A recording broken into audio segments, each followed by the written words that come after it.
Buenas tardes, este es el segundo video de refuerzo para nuestra clase de bocetación. Como se había anunciado, la participación en estas actividades es completamente voluntaria. En caso de que no haya participantes, entonces lo que dejamos es un video para estudio asincrónico que pueda servir como complemento para nuestras clases. Entonces voy a primero que todo ajustar mi cámara. Quiero aprovechar el espacio lo mejor posible. Como les cuento que está pasando aquí, pues yo he estado practicando de manera considerable en los últimos días, ya que he tenido algunas horas extra para mi práctica semanal. Entonces pues ya estoy adentrándome nuevamente a volúmenes complejos, pero estoy haciendo mucho trabajo de formas básicas para entender mejor el manejo de volúmenes ya no tan complejos, ya no tan simples, perdón. Entonces pues estoy haciendo mucha práctica de óvalos. Les comparto aquí brevemente cosas que están pasando. Espérenme, ajustemos un poquitín la cámara para tener algo más de área activa en la grabación.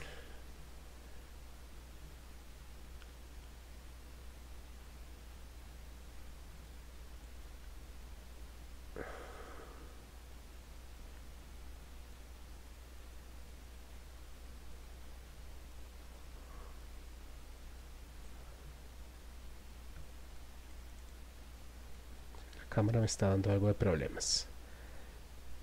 Pero listo, ya ahí está más o menos. Entonces les comparto qué está pasando o qué ha estado pasando estos días junto con la práctica de máquinas y artefactos que algunos de ustedes ha visto porque les he compartido ya por redes o ya al inicio de las clases. También he estado haciendo una práctica exhaustiva de formas simples y no tan simples, ya pues que esta bitácora es la que va a funcionar como la bitácora de registro de clases para todo el año. Tal vez llegue a durar 3 semestres, pero por lo menos semestre 1 y 2 de 2022 va a funcionar para todos los demos de la clase y me alienta a ser mucho más ordenado y a aprovechar mejor el espacio. Entonces, si ustedes ven lo que está pasando acá, tenemos un montón de prácticas de óvalos, de líneas paralelas, de diseños básicos de perspectiva y eventualmente llegamos a construcciones donde las figuras redondas empiezan a cobrar cada vez más relevancia. Así también pueden ver en esta página. En esta página hay algunos demos que se hicieron en una clase de hace algunas semanas y lo que yo estoy haciendo en todo el espacio que tenga alrededor para motivarme a desperdiciar menos papel y ser mucho más, así no sea ordenado, porque pues la página se ve un poquito desordenada, pero sí explotar mucho más el espacio de la bitácora.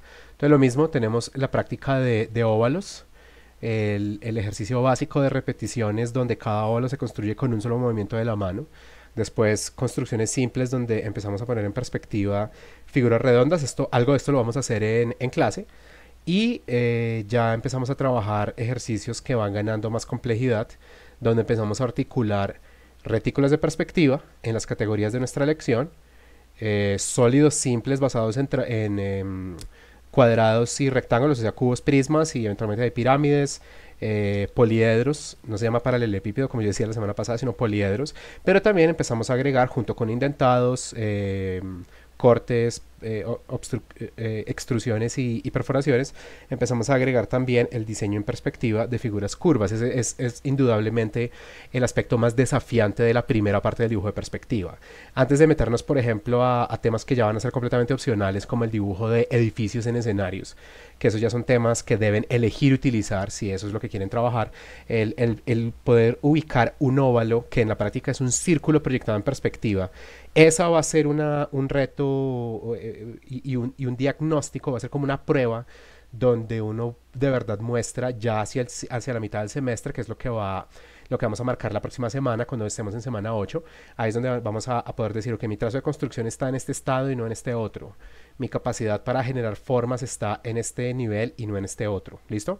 Independientemente de si su trabajo es más abstracto, es más figurativo, es más de ilustración, más de cartoon, más realista, más casual o cotidiano, la capacidad de hacer esa proyección de una forma ovalada que es un círculo en perspectiva es una marca significativa para nuestro curso. Entonces empecemos a recibir invitados y empezamos a hablar.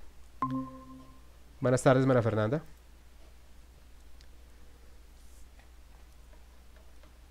Hola, profe, buenas tardes. Por ahora solo estás tú. Yo estaba empezando a grabar una pequeña introducción aquí sobre algunos temas y sobre algunas ideas para tener en cuenta para futuras clases. Ya iba a empezar a hacer los ejercicios de hoy. Entonces, pues aprovechando que estás tú aquí, cuéntame si tienes alguna duda concreta con la que podamos empezar a hacer estos ejercicios de demostración y vamos resolviendo cualquier dificultad que se esté presentando hasta el momento. Profe, lo único fue que yo fui a buscar los marcadores, esos que usted mostró la primera tutoría. Sí, Los fui a buscar al Dollar City y no los encontré. Y yo, siento que esos me hubieran ayudado bastante para lo de las claves tonales, porque es en sí. lo que tengo dificultad. Ok, entonces encontrémosle soluciones a eso. Yo te cuento, yo esta mañana aproveché para hacer algunas diligencias y me fui me fui en búsqueda, ¿cómo está Alfredo? Yo me fui en búsqueda de materiales porque algunas cosas me están faltando. Yo, por ejemplo, compré un compás, uno que tenía se me perdió. Me dolió porque era un Pelican de calidad profesional y quién sabe, en la mudanza de pronto se refundió algo, pero el caso es que pues, o sea, no es obligatorio que ustedes lo compren, pero yo sí lo necesito porque además yo estoy en plan de este año de hacer unas mejoras significativas a mi trabajo de bocetación, sobre todo para máquinas. Entonces estaba buscando, por ejemplo, unas plantillas para dibujar óvalos, porque una rueda exacta de vehículo como yo la necesito, a mano no la voy a poder sacar. No creo que sea imposible, pero de hecho estoy haciendo también nuevamente este libro con el que les mencionaba que he tenido algunas dificultades. No conflicto, porque es un gran libro, es una gran guía, pero esto toca digerirlo pasito. Este libro, Cómo dibujar, esto es básicamente una guía para un dibujo muy orientado a concept art. Y cuando uno ve la calidad de una rueda, aquí adentro hay unas demostraciones que son brutales, que lo dejan a uno completamente anonadado en la calidad de bocetación. Y mucho de lo que les vamos a mostrar a continuación está hecho a mano, pero hay una parte que es con instrumentos. Entonces, si ustedes ven, por ejemplo, esto para mí es absolutamente encantador, como además yo soy alguien que tiene una fascinación con el diesel punk, con máquinas que no son completamente modernas. El ver la calidad de esto a mí me deja absolutamente maravillado, pero aquí hay una mezcla de instrumentos con trabajo manual. Entonces, por ejemplo, las líneas curvas que son más perfectas, por ejemplo, acá, o aquí, o aquí, o aquí, o aquí, o acá, o aquí, están construidas en parte con plantillas de óvalos, no son solamente dibujos a mano. Entonces, justo antes de entrar aquí a la tutoría, estaba haciendo una orden por Amazon, precisamente porque esta mañana fui a buscar todo lo que pudiera encontrar. Lo único que encontré fue un compás decente a un precio decente, bolígrafos de gel, un par de Sharpies de los más delgaditos, de los que son plumones, y de resto todo lo que estaba buscando o no estaba o estaba caro. Por ejemplo, plantillas de óvalos en Panamericana están casi a 50.000 pesos. Yo acabo de comprar un juego que vale 250.000, pero vienen 15 plantillas. Y en otros mercados más regionales las venden a casi medio millón.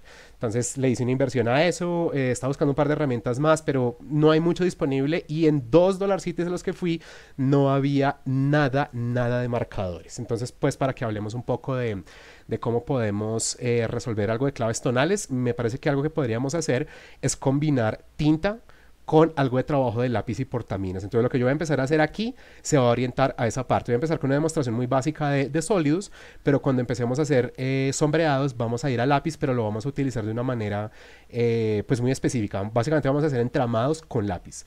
Alfredo, cuénteme si usted tiene alguna pregunta concreta, alguna dificultad, alguna inquietud que le cause curiosidad que podamos utilizar también en estas demostraciones.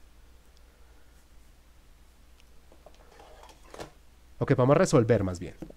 Ok. No, profe, como tal, no tengo como dudas así, pues igual quise entrar a la sesión a ver, no sé, siempre me gusta verlo dibujar y siempre siento que siempre explica cosas interesantes. No, Entonces, listo, todo bien, hermano. Pues nada, vamos a estar aquí hasta las 3:30, entonces nos quedan 46 minutos. Ahí alcanzamos a hablar un poco de referentes, alcanzamos a hablar un poco de recomendaciones, no hay ningún problema. Igual si sobre la marcha ve algo que no le cuadre o algo que llame su atención, como para profundizarlo más, por favor, sin ningún problema, indíquelo y lo enfatizamos más.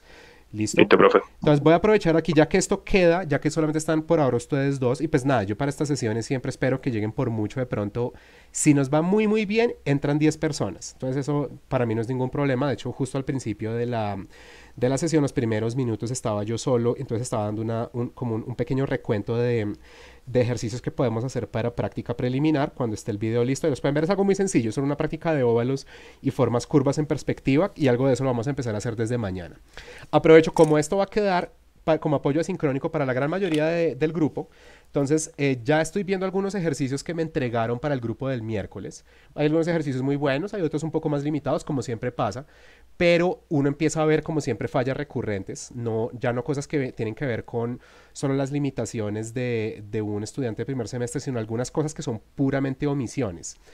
Y pues para aprovechar de una vez que todavía tenemos tiempo de hacer correcciones, una falla grande que vi en ejercicios que ya entregaron para la clase del miércoles consiste en que construyen retículas de perspectiva sencillitas, no hay ningún problema con eso, pero construyen solamente las mallas laterales, el punto de fuga derecho, el punto de fuga izquierdo, pero no construyen o las líneas paralelas para dos puntos de fuga o las líneas convergentes que se proyectan hacia el punto de fuga inferior. Y no tener ese punto de fuga garantiza, no solamente da la posibilidad, garantiza que las construcciones que ustedes vayan a hacer tengan un altísimo nivel de imprecisión. Entonces, por favor, tengan cuidado con eso. Estoy hablando más como para los que vean esto en diferido, porque siento, ya lo ponché en 3 trabajos diferentes, entonces ya uno dice, oiga, estas son personas que probablemente no se conocen desde antes.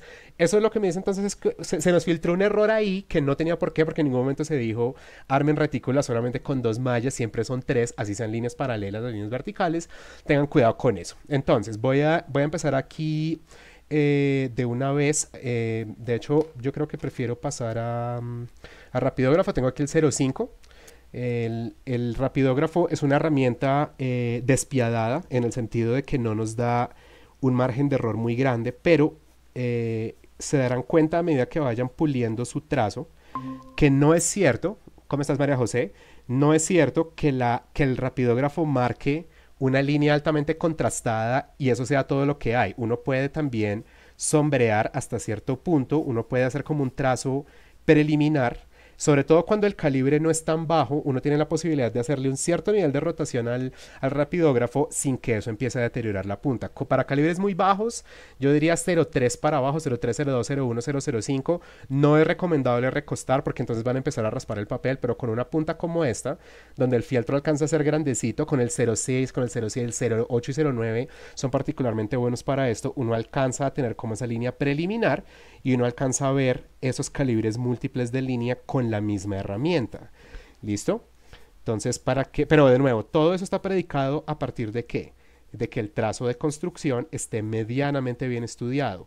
La mano rígida, lenta y dura se opone completamente a todas estas dinámicas un poco más amplias. ¿Listo? Entonces, pues nada, dependiendo de su nivel de interés y aspiración profesional frente al dibujo, pues les toca ver qué tanto pueden seguir profundizando ese trazo. Entonces vamos a marcar aquí, vamos a hacer un ejercicio básico.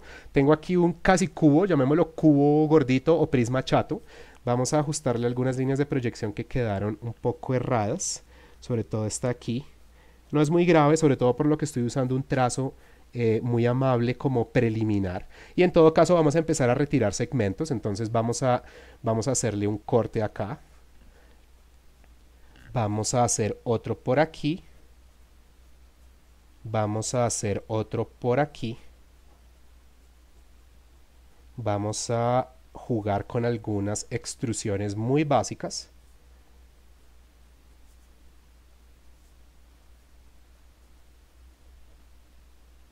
Recuerden que para guiar bien una extrusión, lo único importante es dejarse llevar por la orientación de las líneas de perspectiva. Entonces, si ven que calcular una línea muy cortica se presta para errores, dibujen literalmente el rombo que está intersectando al rombo más grande de la base del objeto. Esa es una manera como pueden evitar una imprecisión en el diseño de esta proyección exterior. ¿Listo? Y una vez tienen eso, entonces ya pueden hacer los trazados de las líneas que ya no sean estructurales, sino que ya sean como tal el objeto. Y ahora, ¿qué nos faltaría acá? Hacerle un par de perforaciones. No voy a hacer que las perforaciones sean solo cuadradas. Vamos a jugar con siluetas un poquitico más interesantes, pero donde el principio sigue siendo el mismo. Yo dibujo una figura y una vez tengo esa figura, utilizando las líneas de proyección que correspondan al eje que me permita hacer la proyección hacia afuera o hacia adentro, determino dónde están los nuevos planos que me da esta silueta. En este caso, si estoy haciéndole una perforación a la parte superior de este sólido, las líneas que me van a ayudar a gobernar esa proyección son las líneas convergentes o líneas no paralelas, pues las líneas que convergen en un punto de fuga verticales, y a partir de ahí entonces yo me puedo dar cuenta que aquí habría una, las otras no se alcanzarían a ver. La razón es que, si se dan cuenta, estas líneas convergen, por decirlo así, hacia adentro. Eso significa que yo no puedo trazar acá, no puedo trazar aquí. Si estoy sobre todo haciendo una perforación muy profunda, solamente esta línea alcanzaría a percibirse. Ya con eso puedo empezar a trabajar. Entonces lo primero que voy a hacer yo es reafirmar. Como ustedes ya bien lo saben por las demostraciones que he hecho anteriormente, yo tengo el gusto de hacerle algunos cambios adicionales a esto, pero esto en ningún momento es obligatorio. Si uno retiñe esto sin que se vaya a ver mal, pues no habría mayor problema con hacer eso. Yo siempre suelo buscarle como nuevos asuntos, nuevos detallitos. Por ejemplo, acá yo puedo hacer un indentado, puedo hacer otro y me invento una grieta, pero es más porque me gustan los juegos visuales con sólidos simples, no es porque estén obligados a hacer nada de eso, ¿listo? Sobre todo si el tema lo ven muy nuevo, si les está causando algún problema, si el trazo de pronto todavía no creen que no les da, no se preocupen por complicar más las cosas de lo necesario, solo procuren buscar un resultado adecuado preliminar y ya con eso nos defendemos para hacer buenos ejercicios. María José, cuéntame si tienes alguna inquietud, algún problema técnico o alguna duda que podamos ir desarrollando en estas demostraciones. ¿Algún tema o de pronto alguna parte de los ejercicios que tú sientas que de pronto no te sale, no entiendes bien, no has logrado resolver bien? Si de pronto tienes algo de eso, pues aprovechemos de una vez. Sí, profe, yo tuve cierta dificultad con la sombra proyectada Ajá, cuando es como, digamos, yo hice una figura de Tetris. sí, Entonces me pasó que no sabía muy bien como la parte de arriba, hacia qué lado ubicarla, como para que se viera esa proyección de la sombra. listo. Vamos a hablar de eso también. No, esto no va a quedar totalmente resuelto con esto que voy a hacer yo aquí, pero la reflexión pues puede empezar desde acá. Cuando ustedes tengan dudas con la forma de la sombra proyectada, eh, no, realmente no hay panaceas como una solución milagrosa que mate todas las inquietudes inmediatamente, pero pues una manera coherente como podemos empezar a resolver el problema es descomponerlo hacia sus formas más simples. Por ejemplo, si tengo esto, uno siempre va a decir como, bueno, ¿y acá qué hago ahora con la sombra proyectada? La solución, por lo menos inicial, es hagámosle la proyección a cada parte por separado. Es decir, si yo tengo aquí un cubo o prisma chato, empecemos desde ahí la proyección de la sombra y después empecemos a buscarle las extensiones donde sea que las haya. A partir de las extensiones podemos empezar a establecer límites para dicha sombra.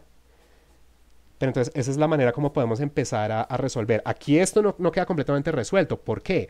Porque contra la silueta, contra las puntas, perdón, o los límites exteriores de la silueta, o sea, no dentro, sino los límites mismos de la silueta, tenemos cortes diagonales. Esos cortes toca considerarlos. Entonces uno empieza a hacer el cálculo, inicialmente puede ser a la vista. Si yo confronto esta altura, la altura que va desde esta línea, desde la intersección de estas dos líneas hasta estas dos, esta distancia es la misma o corresponde a esta otra cuando se hace la proyección. No significa que toda sombra proyectada de este objeto siempre sería esa extensión. Dependiendo de la inclinación que tenga la luz, y en últimas aquí estoy haciendo como una interpretación más bien cómoda de esa luz, pero uno podría incluso utilizar líneas inclinadas descendientes para establecer el límite geográfico exacto de la sombra proyectada.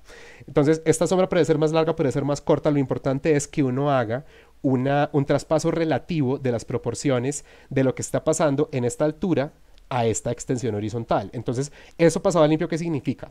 El corte más significativo que hay aquí es este corte inclinado hacia la derecha.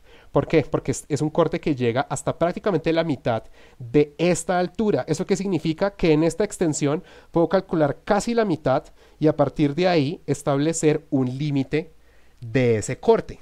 Este corte de aquí no es tan largo, entonces establecemos que no es tan largo.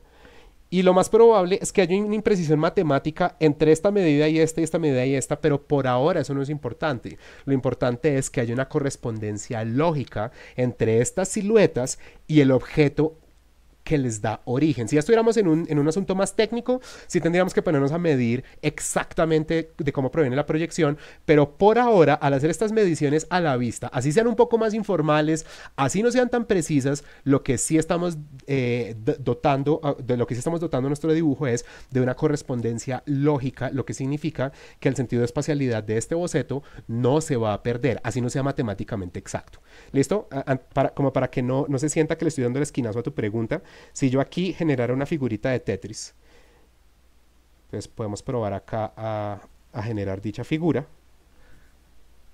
Hagamos la S, que es como una de las... Todas potencialmente son complicadas, menos el palito, que siempre es el salvavidas que uno espera y nunca llega.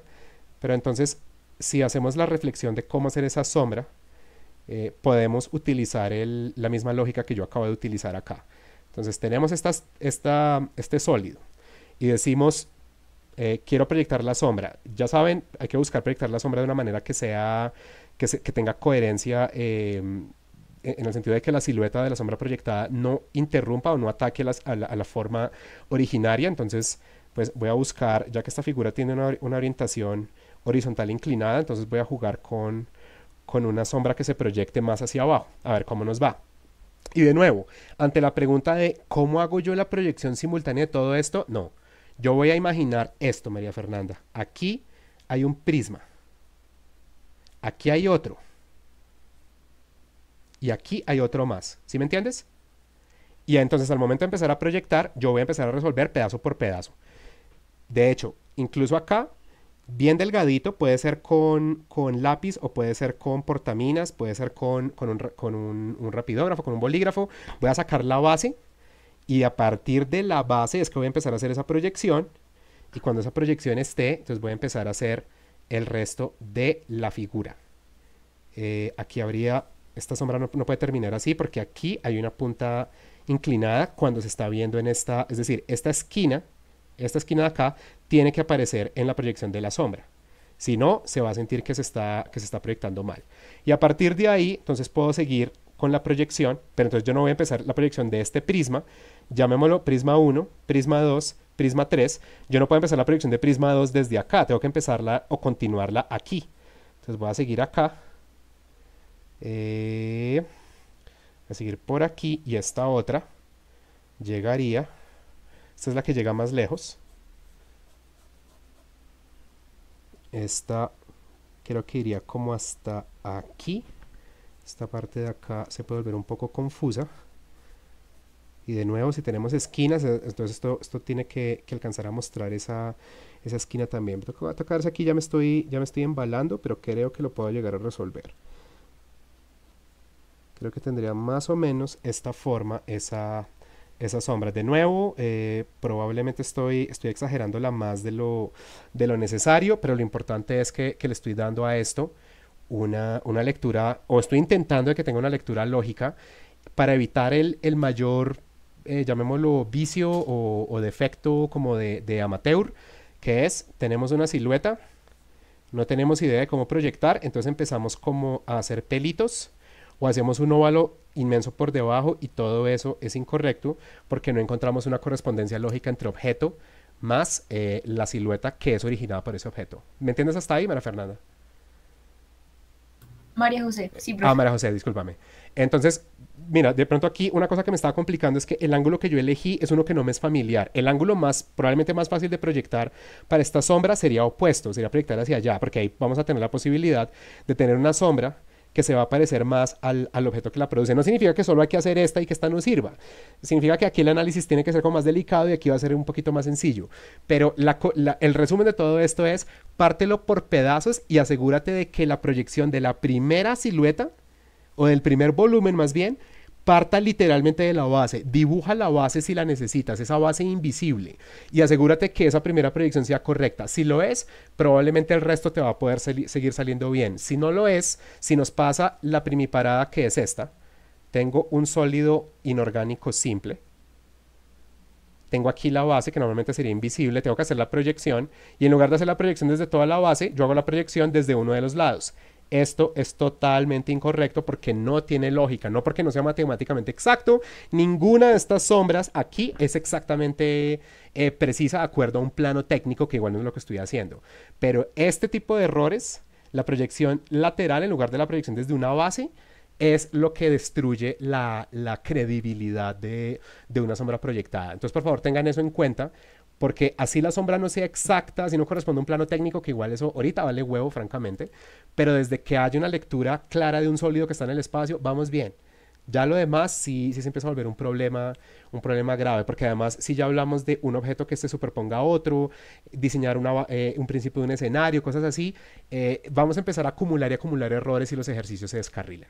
Entonces tenerlos en cuenta, y si esto da problemas, trata de hacerlo con la L. O sea, que tengas un sólido que ya no esté compuesto de 3 figuras, sino solamente de 2, y haces ejercicio de descomposición o fragmentación y proyectas la primera y luego la segunda sombra como si fuera un ensamblaje de siluetas de sombra. Y luego sí le empiezas a subir un poquito la complejidad hasta que llegues a controlar esta o cualquier otra figurita un poco más elaborada. ¿Listo? Entonces, María Fernanda, ahora sí María Fernanda, María José, mira lo que va a empezar a ocurrir aquí. Tengo mi sólido sencillito con extrusiones, perforaciones y cortes. Tengo aquí un portaminas HB, entonces yo voy a empezar a trabajar el sombreado, pero el sombreado no va a dejar de ser un ejercicio donde yo estoy buscando generar una tonalidad particular. El problema con el lápiz siempre va a ser utilizarlo de una manera demasiado presurosa.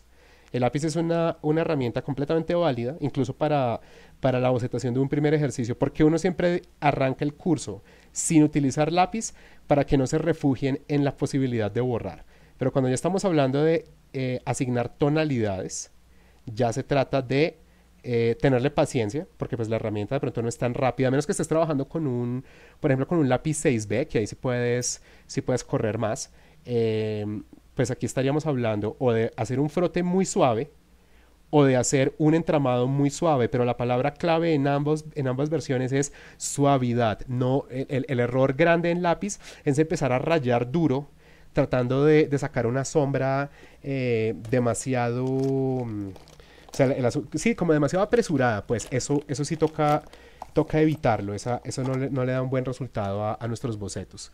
Yo quería ver si aquí de pronto yo tenía sí, aquí yo tengo, esta es una herramienta también opcional, técnicamente es un portaminas, pero es un portaminas diferente a esto, mientras que los portaminas tradicionales son unos tubitos que con un resorte van pasando un cilindro, una barrita muy delgada de 0,3, 0,5, 0,7 milímetros. Esto es un aparato que tiene como un sistema diferente, y esta mina es de 2 milímetros. Estos rapidógrafos no, sino portaminas, generalmente están pensados más como para dibujo técnico, porque están pensados empezando porque la mina es larguísima, se consume muy lento.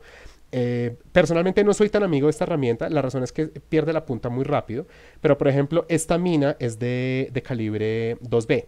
Entonces, por ejemplo, para hacer sombreados es mucho más rápida, pero no sé si tú te alcanzas a dar cuenta en este momento, María Fernanda, yo no estoy haciendo un sombreado duro.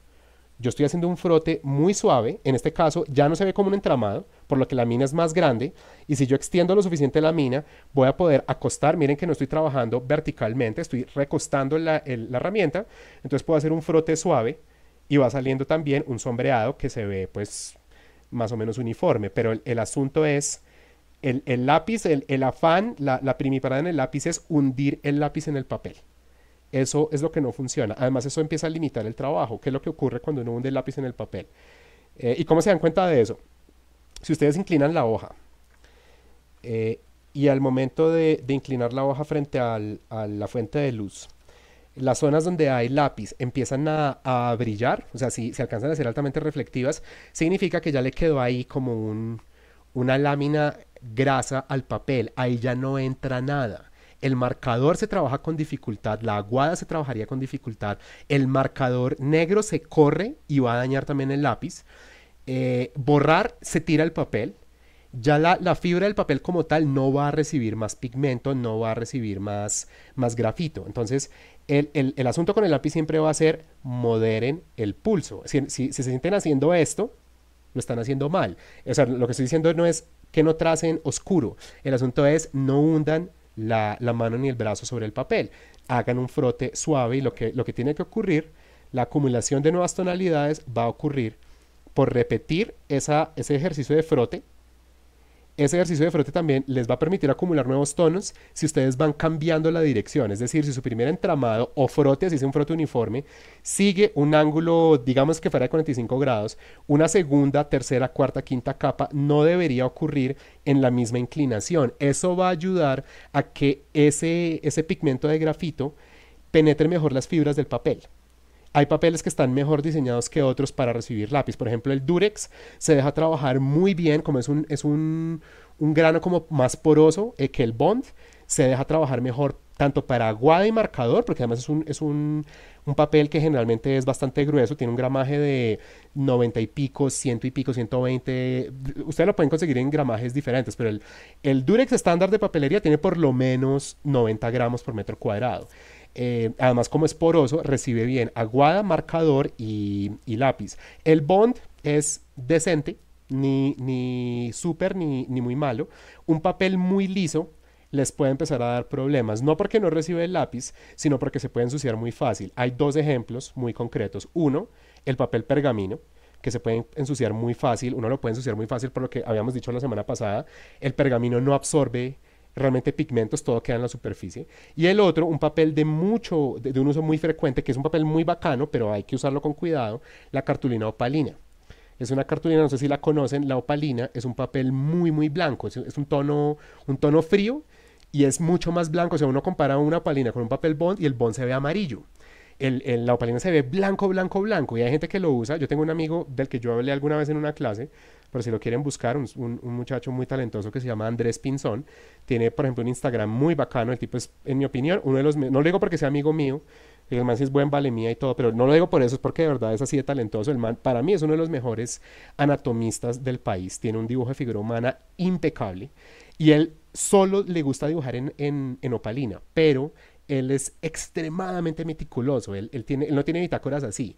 En las bitácoras es un pedacito de la página para un solo dibujo y es una obra. Y luego cambia la hoja y dibuja en otra página aislada. Entonces el man es tan pulido que nunca ensucia la opalina. Pero a la opalina uno le pone mal el dedo y se ensucia. Entonces es un papel que además es no solo es que sea tan blanca, es muy, muy lisa la fibra del papel. Se siente, el Bond comparativamente a la opalina se siente carrasposo. Entonces, si eso se presta para que dibujen, como le pasa a mi amigo Andrés Pinzón, les funciona muy bien. Personalmente a mí me desespera un poco dibujar en opalina, porque yo siento como que se resbalan los materiales, como que la absorbencia no es igual, la pulcritud del papel como que no es igual, y como a mí me gusta tanto utilizar las hojas como el espacio de las hojas, no es para mí. Entonces, para que tengan eso en cuenta. Pero entonces fíjate, María Fernanda, que yo aquí, entre chiste y chanza, puedo seguir acumulando tonalidades. Puedo también jugar con gradaciones. Puedo elegir que cada una de estas nuevas veladuras cada vez ocupe menos espacio, así también en la sombra proyectada. Entonces fíjate que puedo empezar acá y puedo empezar a perderla, puedo empezar a perderla, puedo empezar a perderla. Esta puede ser una manera como tú controles tonalidades sin la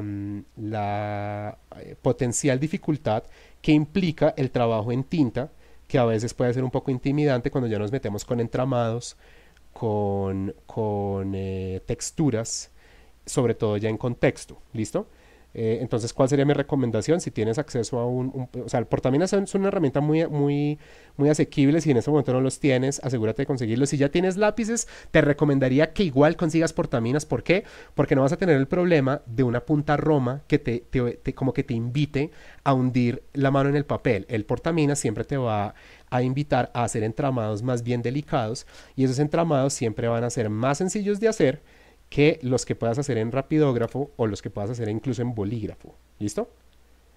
Entonces, esa sería mi primera recomendación sobre cómo puedes ir salvando la brecha de tonalidades de gris sin necesidad de ir a comprar juegos costosos porque sí, la verdad sí están costosas las cosas. En comercial, ayer que también salí a comprar materiales, los rapidógrafos los rapidógrafos Artline, que son los más económicos del mercado, estoy hablando de un periodo como de 1 año y medio, pasaron de costar 5.600 a 7.500 en la comercial. Los pueden conseguir más baratos en La Gaviota, en la librería de la Universidad Piloto, yo sé que hay sitios en el centro donde los venden más económicos, pero pues uno puede usar los precios de referencia de los comercios grandes para saber cómo están moviendo las cosas, y la verdad está muy caro todo.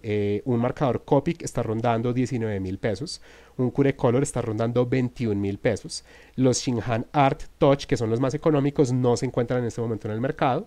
Y como también tenemos una crisis de suministros, no sé si han oído hablar algo de eso, que no hay suficientes containers, hay problemas de combustible, eso también está causando problemas de inflación. Entonces no solamente están caras las cosas, sino que no llega suficiente inventario. Entonces, por ejemplo, por el precio de uno de esos marcadores Copic, María Fernanda, te puedes conseguir 3 portaminas. A uno le pones minas 2H, a otro le pones minas HB y a otro le pones minas 2B. Y ya con eso tienes 3 tonalidades, de hecho mucho más. Puedes decir, con el 2B controlo la clave baja, con el HB controlo la clave media y con el 2H controlo la clave alta. ¿Sí? Puede ser una manera de distribuir tu trabajo de tonalidades y no tienes el mismo problema que si estuvieras trabajando en tinta. ¿Listo? Profe, era 2H, HB y qué.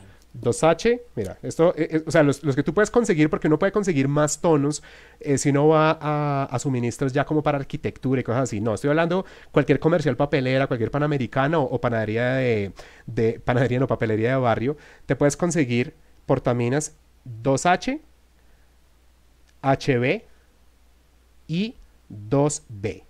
Para los que esto de pronto pues suena muy, qué pena aquí por haber escrito feo, yo a veces escribo feo, mi quirografía es muy fea. 2B, 2H y HB.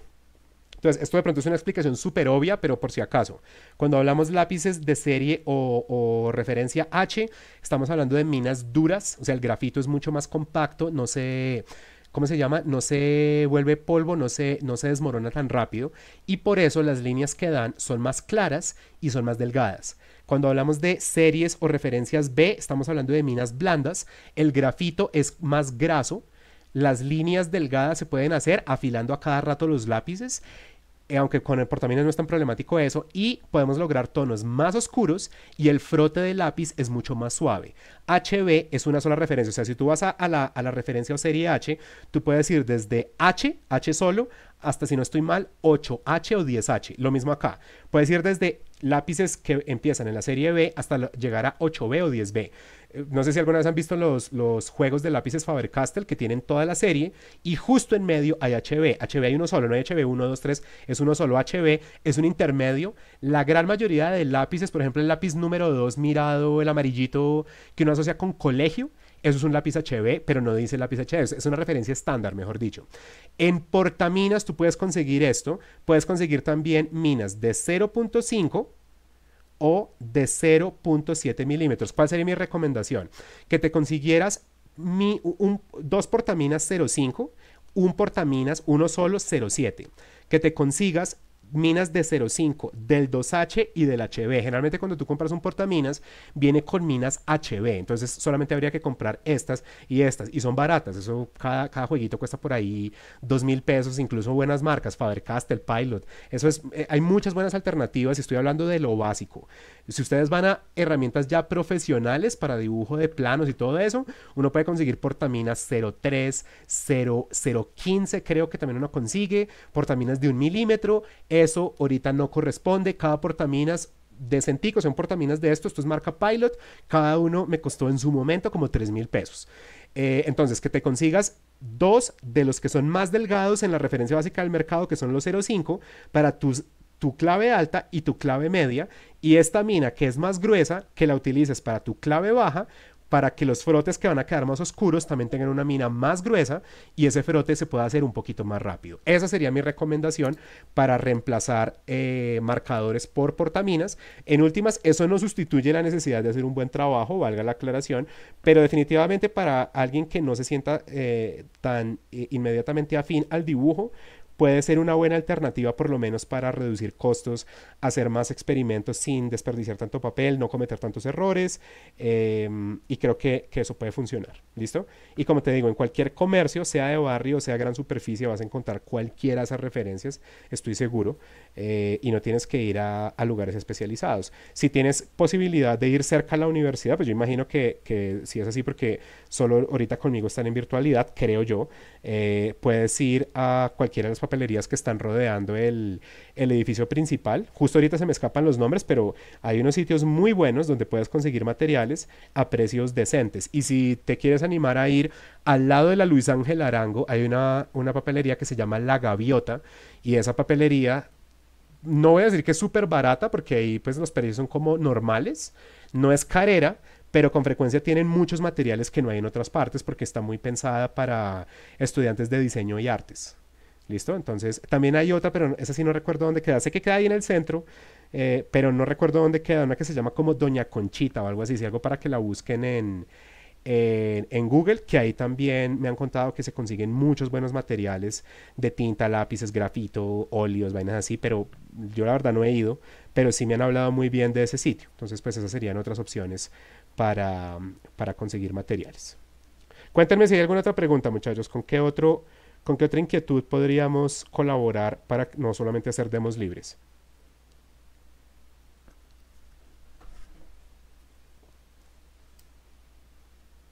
Algo que se les ocurra, así de pronto no les esté dando problemas, pero tal vez algo que les dé curiosidad también lo podríamos resolver.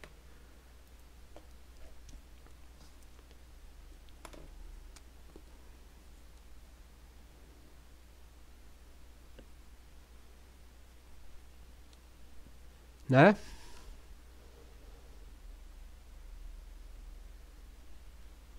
Profe, Cuéntame. Dime. profe, una pregunta, si yo quiero hacer los bocetos solamente con ese, no sé cómo llamarlo, como con esa forma de piedras, Sí, ¿los puedo hacer solo así? sí, recuerda que solamente hay dos bocetos que tienen que tener un tema específico, que no tiene que ser piedras, que son los últimos dos. Los dos bocetos dos bocetos de media página, donde lo ideal es que cada uno ocupe una página entera, por lo que ya habíamos explicado, boceto de media página con espacio negativo alrededor.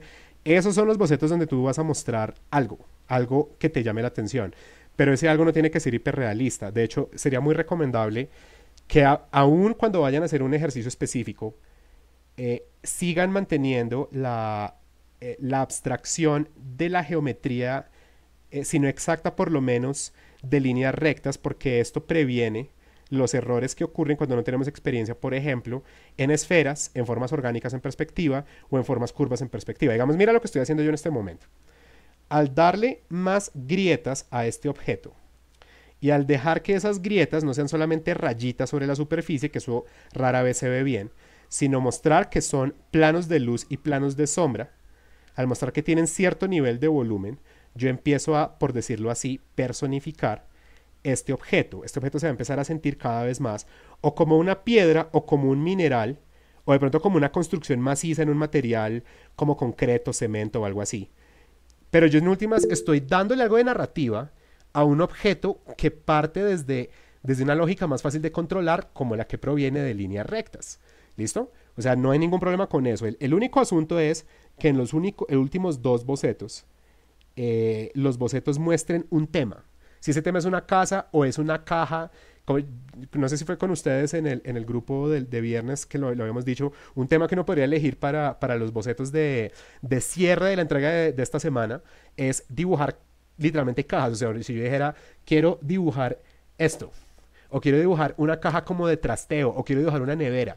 Pues eso básicamente es una caja, pero es una caja que en sus proyecciones, en sus indentados, en sus extrusiones, en sus cortes, y más la manera de iluminarla, pues ya se va a mostrar o como un objeto cotidiano o un objeto casero. Yo no tengo ningún lío con eso. Mi única inquietud es que se cumplan los parámetros, tanto de cantidades, que los primeros ejercicios sean en tinta, como se había dicho, los ejercicios de alto contraste, ahí no podemos usar lápiz, no podemos usar portaminas, ni nada de eso. Ya de resto, trabajen lo que crean que pueden trabajar, lo que crean que pueden controlar, y trabajenlo lo mejor posible.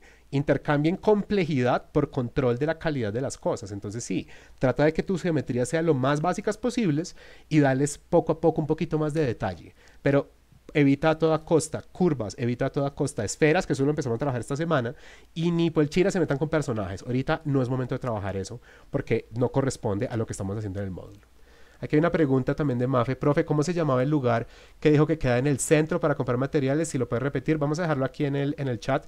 Hay un sitio que queda justo cuando ustedes salen de la Luis Ángel Arango, o sea, como esa salida posterior, queda saliendo por esa puerta diagonal. O sea, lo ven apenas salen. El lugar se llama La Gaviota. Yo cuento con que todavía exista. La última vez que yo pasé por La Gaviota fue hace como 4 años. Pero pues yo imagino que es un lugar, por ser tan reconocido, no creo que se haya acabado. Hay otro lugar que se llama algo así como Doña Conchita. No me citen, porque podría llamarse ligeramente distinto, pero pueden escribir en Google Papelería Doña Conchita o Papelería Conchita y les tiene que salir una dirección que queda en el centro. ¿Dónde es? Yo personalmente no sé porque no he ido, pero me hablan bien de ese sitio, otra vez contando con que todavía exista. Y un lugar que existe, que queda justo a la derecha cuando uno sale en la estación Universidades. Yo imagino que es la ruta que la mayoría siguen para llegar a la universidad. Si no, refiéranse a la estación Universidades de Transmilenio. Cuando uno gira a la izquierda, al salir de la estación, están las estatuas aquellas y uno llega a la Tadeo. Si en lugar de ir hacia la izquierda van hacia la derecha, hay un lugar muy bueno que se llama La Tienda Papelera. En ese sitio, hace unos años, yo compraba todas mis bitácoras, porque ellos tenían unas bitácoras de un papel que se llama Propalibro, o se llamaba, porque creo que lo descontinuaron. En general los precios son decentes, hay buena disponibilidad, porque pues queda ahí justo a la Tadeo, obviamente pues para suministrar a la gente de diseño gráfico y animación, pues esa gente está bien montada. Y no es el único sitio. Si ustedes salen de la Tadeo por la salida lateral, no la principal sino la lateral, la que da de cara a los restaurantes, por esas cuadras hay por lo menos 2 papelerías grandes. Justo ahorita se me fueron los nombres, pero son papelerías donde también hay de todo. Entonces, ahí tienen esas opciones junto con... O sea, en comercial en Panamericana hay algunas cosas decentes, pero siempre es mejor ir a una especializada que no sea de alto costo. ¿Listo? Entonces, nada, no hay preguntas sobre ejercicios, sobre temáticas, sobre alguna mecánica, sobre iluminación, algo que podamos resolver. Mientras yo sigo aquí haciendo algunos cubitos. Piénsenlo, que nos quedan 10 minutos. Si no, entonces pues voy a seguir aquí haciendo demo. Entonces, ya que no hay preguntas, voy a aprovechar para... o sea, algunos de ustedes pues verán esto mañana y otros lo verán el viernes. Entonces les adelanto un mini spoiler de qué es lo que vamos a hacer nosotros. No, ya saben, esto que, de hecho, nada de lo que estamos haciendo aquí es, y entonces háganlo para mañana, háganlo para el viernes, no. Estamos simplemente resolviendo dudas. Obviamente, si ustedes tienen que presentar trabajo mañana o presentar trabajo el viernes y algo de lo que estamos haciendo aquí les sirve, bacano, no hay ningún problema. Pero esto que voy a hacer a continuación es un spoiler, no es una tarea ni nada de eso para que nadie se vaya a confundir. Déjenme cambio aquí un poquito el ángulo para ver un poco más de mi bitácora. Listo. Y para no desperdiciar papel, entonces vamos a ello. La primera práctica que vamos a hacer nosotros cuando lleguemos a clase es una sensibilización en el manejo de formas curvas en perspectiva. Todavía no son ni siquiera formas orgánicas, aunque la forma curva se lee más orgánica que la forma de cubo o de prisma. Entonces, lo primero que hacemos nosotros, el equivalente a esto, o sea, el equivalente al dibujo de una mini o micro retícula de perspectiva, a la que uno le puede superimponer un cubo o un prisma, que esto es el primer diagnóstico de si uno más o menos entiende de qué va esta vaina, y a partir de ahí entonces uno puede generar el diseño de una sombra proyectada, y uno muestra si uno tiene un mínimo conocimiento y un mínimo control de trazo de construcción. El equivalente de eso con curvas consiste en lo siguiente: uno dibuja un trapecio, inicialmente solo un trapecio. Uno dibuja líneas que correspondan a las mitades verticales o horizontales o a su equivalente inclinado de ese trapecio, y después hay que enclaustrar un óvalo en ese espacio. Hacerlo con un solo movimiento de la mano es complicadísimo, y no solamente es complicadísimo, es extremadamente difícil e ingrato. O sea, la gracia no es llegar acá y decir, uy, yo hice esto y me quedó mal, entonces me tiré el ejercicio. No, la idea es que uno tiene que empezar suave. Uno plantea ese trapecio, establece las mitades, ya sea con una regla, ya sea a la vista, mejor hacerlo a la vista. Y ahí uno empieza a construir el óvalo con trazo de construcción. Si uno puede hacer eso, uno está, así aquí no está perfecto, pero si uno puede hacer eso, uno puede empezar a proyectar en perspectiva el círculo. En últimas, esto, o sea, contextualmente hablando, me refiero, no es un óvalo, sino es un círculo que se ve ovalado al proyectarlo en perspectiva. Entonces, esa primera sensibilización consiste ni siquiera en hacer una figura tridimensional, solo una figura en perspectiva. Es como si uno estuviera haciendo una baldosa. Entonces, uno tiene que entender, por ejemplo, la continuidad de las curvas, porque este ejercicio no queda bien tampoco cuando uno tiene su trapecio, su ventanita, pues, y uno dice, mire, yo hice esto, y luego hice esto, y luego hice esto, y luego hice esto, porque ¿qué es lo que está pasando acá? Se empiezan a ver picos, se empieza a volver una forma más como de almendra, no es una forma continua de curvas. Entonces ahí uno tiene que igual bregar un poquito hasta que esa curva se lea continua y eso configure un óvalo que se lea como un círculo en perspectiva. Esa es la primera parte de esta esto ni siquiera es una tarea, es la primera parte de la sensibilización que vamos a usar para la clase. Y eventualmente lo que toca hacer es empezar a darle volumen a ese primer ejercicio de sensibilización. ¿Cómo hacemos eso? Trazamos ya no un trapecio, sino trazamos un sólido simple. Puede ser un prisma, puede ser un cubo, realmente no importa. Es mejor que establezcamos también la presencia de sus lados invisibles y establezcamos las mitades tanto para la base como para la cima. Entonces lo que va a pasar aquí es que cuando uno convierte esto en un disco o en un cilindro, una parte significativa de este volumen se va. ¿Qué es lo que quiero decir con eso? Que si ese óvalo está medianamente bien hecho, el óvalo encerrado dentro de un rombo o un cuadrado encerrado, un círculo encerrado dentro de un cuadrado en perspectiva, deja bastante espacio negativo alrededor. Eso no tiene nada de malo. Simplemente es algo de lo que uno tiene que ser consciente. Entonces uno genera la figura superior, uno genera la figura inferior, eventualmente solamente generan la curva inferior y luego conectan con líneas verticales o líneas horizontales. Y ahí empieza a surgir un cilindro. Ahora, esto se ve más complicado, obviamente mucho más complicado que hacer esto. Un óvalo, otro, y proyectamos. Pero de nuevo, así como esto puede estar bien hecho, pero el problema es, como estoy haciendo yo en este momento, uno dice cuál es su retículo de perspectiva y uno puede intuir ahí cuál es. Lo mismo uno puede intuir acá, eso es como 3 puntos de fuga, de pronto esos 2 puntos de... No es 2 puntos porque esas líneas no son paralelas. Pero en últimas, el problema es, y si yo quisiera hacer otro y otro y otro y otro, ¿cómo hago para que la proyección se lea correcta? Entonces por eso uno empieza ya no a hacer una proyección libre, que simplemente es silueta 1, silueta 2, repetida o alterada, con líneas rectas. Ya uno no solo hace esto, sino uno genera cubo o prisma contenedor, le genera sectores que generalmente son las mitades horizontales y verticales, y luego sí genera primer disco o primer óvalo, segundo, y después sí las líneas de proyección, y uno genera un cilindro, un disco, eventualmente de acá puede surgir una rueda, puede surgir un pozo, puede surgir una llanta, puede surgir una botella, lo que sea, pero va a estar proyectado ya no solamente como perspectiva libre, sino va a estar proyectado en la retícula específica que queramos usar. Ustedes saben, yo favorezco la 3 puntos de fuga, pero esto puede servir o se puede hacer en cualquiera de las diferentes categorías, isométrica o las de 1, 2 o 3 puntos. Pero básicamente así empezamos la clase número 7, ¿listo? Y la última parte del spoiler es el dibujo de esferas. Y el dibujo de esferas no es que sea especialmente complicado, sí tiene sus gallitos, sí tiene sus líos que a veces tenemos que resolver. Aquí les muestro algo de práctica de esferas. Sí, aquí hay.